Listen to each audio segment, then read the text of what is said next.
This is a 2,000-year-old silver goblet known as the Warren Cup. Engraved on the front are two men locked in a sexual embrace, while another figure pushes open a door to peek at the scene. The back features two other men. It is remarkable that such a precious, exquisitely crafted artifact so openly displays same-sex desire. However, the march of history does not always lead toward greater openness. You might be surprised to learn that the exact same love celebrated as a badge of honor centuries ago could, centuries later on that very and the same place, see a man burned alive at the stake. Ancient Europe's attitude toward homosexuality underwent extreme reversals as eras shifted. Against this complex historical backdrop, today, we have to ask ourselves, if a gay man with modern sensibilities, someone simply looking for an equal, loving relationship with a peer, were to travel back in time to ancient Europe, what exactly would he experience? The answer: anything from being celebrated as military heroes to being executed by burning. It really just comes down to exactly what time period he ends up in and the role he plays in the relationship. But before we get into this journey through time, we should know one important thing. In ancient Europe, the identity label of homosexual simply did not exist. In ancient times, societies only judged same-sex relationships based on one thing: power and social class. As the eras changed, the standards around this power, standards that literally meant life or death, actually shifted 3 different times. Today, we are going to walk through those 3 major shifts to make sense of this wild and unpredictable history. The first of those shifts takes us all the way back to ancient Greece. Here, the standard was all about power, meaning the active partner was glorified, while the passive partner was shamed. In city-states like Athens and Sparta, same-sex relationships weren't just allowed, they were actively encouraged. But it was very different from what we consider homosexuality today. This was a relationship between an adult man and an adolescent boy. The older man was called the lover, and the boy was the beloved. It was honestly more like an educational mentorship. The adult taught the boy philosophy, politics, and how to fight in battle, while the boy gave his youth and affection in return. Now, I need to be totally clear here. By today's standards, this relationship was deeply unequal and involved minors. It is absolutely not something we should romanticize. Plus, it had strict boundaries. Once the boy started growing a beard and reached adulthood, the romantic relationship had to end. It reverted to pure friendship. After that, both of them were expected to get married, have children, and help grow the city-state's population. In the highly militaristic society of Sparta, this was even seen as a badge of honor. If a boy went too long without a suitor, people would actually mock him and say he lacked charm. But the place that took this concept to the absolute extreme was Thebes, with their legendary military unit, the Sacred Band. Formed in 378 BC, this unit consisted of exactly 300 men, made up entirely of 150 pairs of male lovers. Their founding philosophy actually came straight from Plato. Plato argued that an army made up of lovers would be invincible, because no soldier would ever want to act like a coward or desert his post in front of the person he loved. They would rather fight to the death. And as it turns out, Plato was right. In 371 BC, the Sacred Band completely crushed Sparta, a military power that had dominated Greece for years, and went on to rule the battlefield for the next 4 decades. That is, until the Battle of Chaeronea in 338 BC. There, they faced off against King Philip II of Macedon and his young son, Alexander the Great. Facing overwhelming odds, these 300 men refused to retreat. They refused to surrender. They fought to the very last man, dying side by side with their lovers on the battlefield. And this isn't just some touching myth, it's a real historical event. In the 19th century, archaeologists excavating near the battlefield of Chaeronea actually uncovered a mass grave. Inside, they found over 250 skeletons neatly lined up. Today, a massive stone lion still stands over that very spot, keeping guard over the army that fought and died for love and honor. But this standard of power also had a much darker, brutal side. If an adult free man willingly took the passive role in sex, his reputation was completely ruined. In the eyes of the ancient Greeks, taking that role basically meant degrading yourself to the status of a woman or a slave.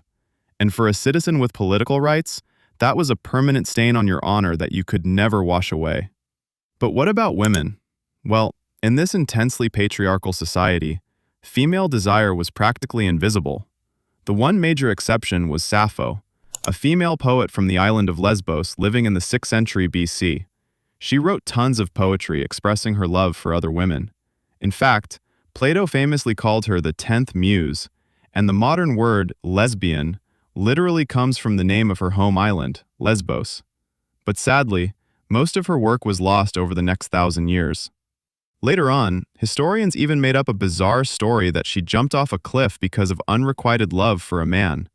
They literally tried to rewrite her as straight, simply because the men of that era couldn't even wrap their heads around a kind of love that didn't revolve around them. When the Romans conquered Greece, they basically absorbed the entire Greek culture around same-sex relationships. That standard of power was still there, but in Rome, it was even colder and way more obsessed with social class. For a Roman citizen, the core rule was simple: I must always be the active partner.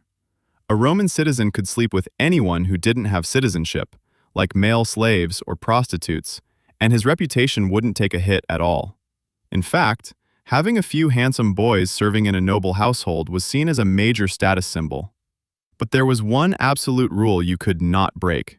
You could never, ever be the passive partner. Even Julius Caesar wasn't immune to this. When he was young, a rumor went around that he had taken the passive role with the king of Bithynia. As a result, his political rivals mercilessly mocked him for the rest of his life. They constantly referred to him as the Queen of Bithynia, and people even wrote diss tracks, well, satirical poems, making fun of him. But honestly, the penalty for taking the passive role was mostly just a hit to your public image. So, if an emperor had thick enough skin, like Nero or Elagabalus, they could do it publicly, and nobody could really stop them. Now, Rome wasn't just about cold power dynamics. There were also stories of profound, unforgettable love. Emperor Hadrian, one of Rome's 5 good emperors, was madly in love with a young man named Antinous. When the boy tragically drowned in the Nile River in 130 AD, Hadrian was so heartbroken that he literally declared Antinous a god and erected statues of him all across the empire. Rome did actually have a law regarding all this, called the Lex Scantinia. But pay attention here, this was not an anti-gay law. It was specifically designed to protect freeborn Roman boys from sexual assault. These boys would actually wear a special amulet around their necks to signal that their bodies were legally untouchable until they reached adulthood. To the Romans, the real crime wasn't same-sex love itself. The crime was touching someone who was strictly off-limits. And then, Christianity arrived, and that old standard was completely thrown out the window. The new standard was reproduction. Church doctrine stated that the only justifiable purpose for sex was procreation. Any sex that didn't lead to reproduction was a sin. It didn't matter if you were the active or passive partner, everyone was guilty. In the 6th century, the Byzantine Emperor Justinian officially made same-sex acts a capital offense punishable by death. By the High Middle Ages, theologians actually invented a specific word for this: sodomy. The theologian Thomas Aquinas took it a step further, arguing that homosexuality violated natural law. He even claimed it was worse than rape or incest, because at least those acts still held the possibility of creating a child. As a result, throughout the Middle Ages, the punishments became unbelievably bloody. In the Kingdom of Jerusalem, both active and passive partners were burned at the stake. In France, first offense, castration. Second offense, amputation. Third offense, burning. Under Spain's Siete Partidas laws, even lesbians faced female genital mutilation, amputation, and eventually being burned alive. But at the end of the day, laws are just words on paper. What really sticks with us are the stories of real, living people. People like Rolandina. In 1354 Venice, there was a person named Rolandina. Assigned male at birth, but possessing feminine features, she began living entirely as a woman after her wife died. She sold eggs and worked as a sex worker for 7 full years before finally being arrested. During her interrogation, the authorities fixated on one specific detail. Did she get an erection during sex? Because to them, this proved whether or not she had subverted the sacred, divine gender order. In 1355, she was burned at the stake. Remember how in ancient Rome, having high social status kept you safe? Well, not anymore. Under this new standard, even being a king couldn't save you. King Edward II of England was deeply in love with Piers Gaveston, a knight he had grown up with. Edward loved him so much, he even gave away the Queen's wedding gifts to him. This completely enraged the Queen and the entire noble class. Piers was murdered, and the king was deposed. Legend has it that Edward was eventually killed in a horrific way, by having a red-hot poker shoved up his bowels. But I do have to add a quick disclaimer here. This sensational, gruesome death story first appeared in chronicles written 20 or 30 years after he died. Reliable historical sources from his actual lifetime never mention it. So, most modern historians agree this was probably just a political smear campaign made up later to attack his reputation, rather than something that actually happened. By the time we reach the Renaissance, classical culture was seeing a revival. But for gay men, this was actually the era of state surveillance at its absolute peak. Our third and final standard was order and surveillance.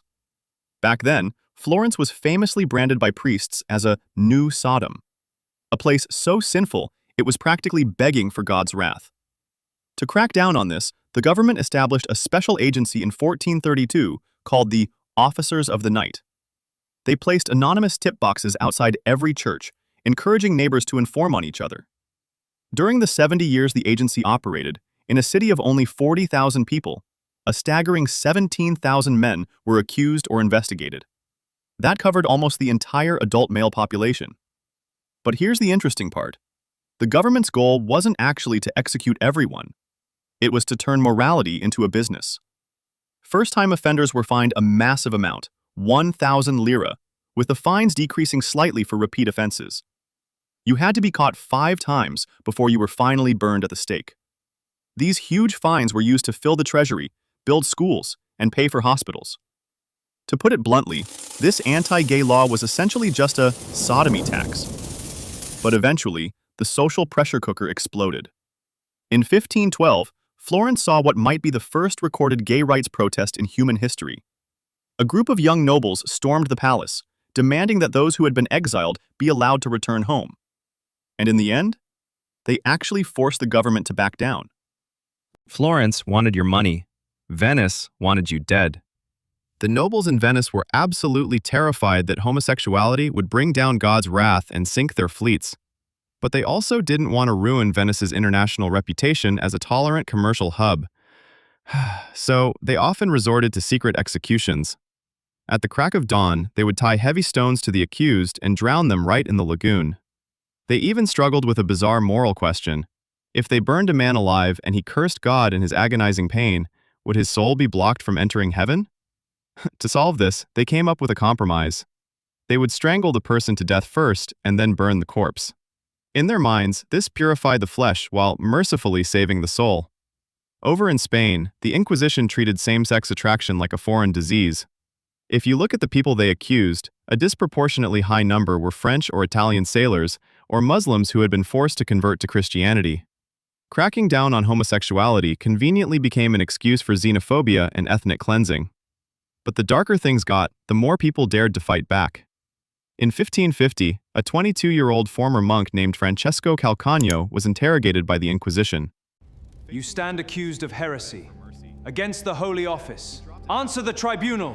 My conscience is clean. He claimed that Jesus and St. John actually had a same-sex romantic relationship. He even argued against St. Paul, saying the only reason Paul condemned homosexuality was because he enjoyed it too much himself and wanted to keep it all to himself. Queering the most central figures of Christianity like this, and openly challenging the entire religious authority, that was incredibly dangerous back then. In December of that same year, he was executed. But those few words he left behind remain one of the most unyielding echoes of free thought ever spoken in the shadow of the stake. So, when you look back over this timeline, the standard for judging same-sex love completely shifted 3 distinct times. In ancient Greece and Rome, that standard was power. The active partner was glorified and the passive partner was shamed. In the Middle Ages, the standard became reproduction. Sex without procreation was a sin, and gay people became the ultimate scapegoats for natural disasters. And by the Renaissance, the standard morphed into surveillance. Morality became a tool to collect taxes and a convenient excuse to purge dissidents. But the real turning point didn't arrive until the 19th century. Following the French Revolution, the new Penal Code of 1791 simply stopped treating same-sex acts as a crime. Just like that, France became the first country in Europe to officially decriminalize it.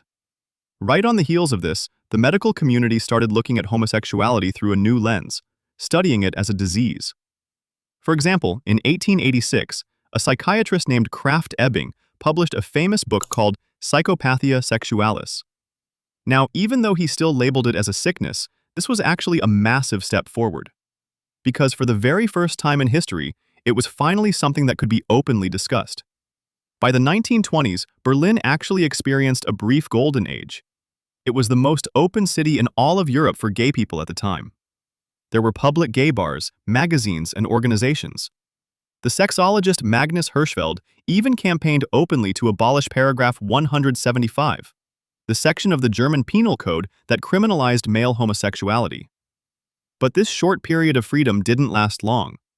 When the Nazis came to power in 1933, Hirschfeld's Institute of Sexology was raided, and its massive collection of books was burned to ashes. Soon after, tens of thousands of gay men were sent to concentration camps, forced to wear a pink triangle pinned to their chests. The freedom that the LGBTQ+ community has today, the freedom to openly love and choose their own partners, is a right that was slowly fought for and won back, bit, by countless people who survived the stake, the prisons, and the concentration camps. As society continued to progress, in 2001, the Netherlands became the first country in the world to legalize same-sex marriage. And that list of countries just keeps growing today. From the battlefield glory of the sacred band, to Justinian's scapegoating love for the plague, to the executions and resistance under the Inquisition. The ancient history of same-sex love is a story full of violence, suffering, power, religion, and prejudice. The biggest takeaway from all of this is to remind us of one simple fact. The rights we take for granted today were actually earned, piece by countless people paying an incredibly heavy price over a very long time.